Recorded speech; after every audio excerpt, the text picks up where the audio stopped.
नमस्कार मित्रांनो, आज आपण जाणून घेणार आहोत माणगावबद्दल काही फॅक्ट्स।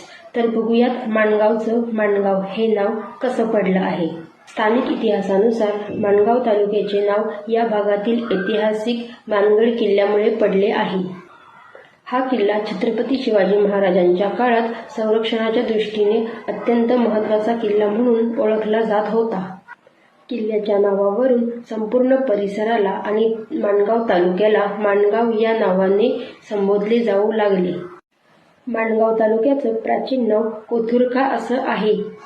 कागदपत्रांनुसार 5व्या शतकातील वाकाटक राजा प्रवरसेन याच्या काळात या भागाचा उल्लेख कोथुरका म्हणून आढळला जातो। काळाअंतर्गत बदलांमुळे हे नाव मागे पडून माणगाव हे नाव रूढ झाले आहे।